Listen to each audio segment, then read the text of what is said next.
Prevention Month pa man din ngayong Marso pero kabi-kabilang sunog ang sumiklab. Sa Quezon City, higit 200 pamilya ang nasunugan. Ang ninalang mitsa ng sunog na iwang sinaing. Live mula sa Quezon City, nasa frontline balitang yan, si Ian Suyu. Ian, naapulan na ba ang sunog dyan?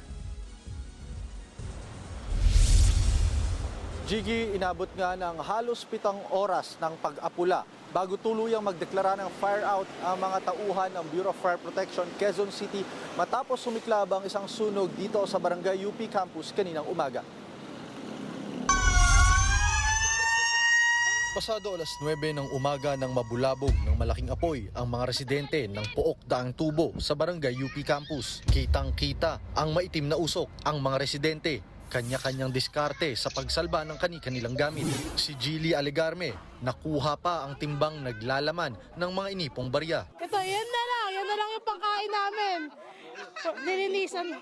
Ipon ba yan? Oo, pangbayad sana yan eh. Eh, wala na. Yan na lang talaga. Siguro mga 5,000, 10,000 po siguro. Ang residenteng si Noel Kalahati, ilang appliances lang ang naisalba. Pati ang tricycle na pampasada, may hinala siya sa pinagmulan ng apoy. Parang may naiwan ng sinaing na wala yung may-ari ng bahay. Inaalam pa ng BFP kung totoo ba na naiwan ng sinaing ang mitya ng apoy. Hindi bababa sa 200 pamilya ang apektado. 40 hanggang 60 bahay naman ang natupok. Naging pahirapan pa ang pag-apula dahil sa malakas na hangin at mainit na panahon. Nadadala po ng hangin yung alipato nung sunog po. Kaya mabilis pong kumalat yung apoy. Sa gitna ng pagresponde, may nakuhang baril sa isa sa mga bahay. Itinurn over na ito ng BFP sa PNP para malaman kung sino ang may-ari at kung lisensyado ba ito.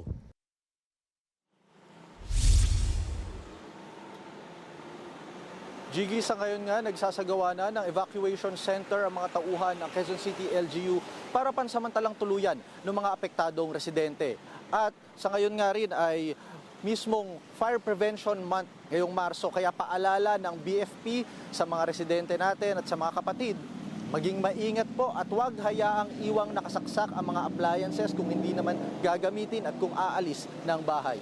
At yan ang latest mula dito sa Quezon City. Jiggy? Maraming salamat, Ian Suyu. Mga kapatid, Jiggy Manikad po, iba na ang may alam at may pakialam sa panahon ngayon. Para sa konkreto, kumpleto at komprehensibong balitaan sa Frontline, mag-follow at mag-subscribe sa social media pages ng News 5.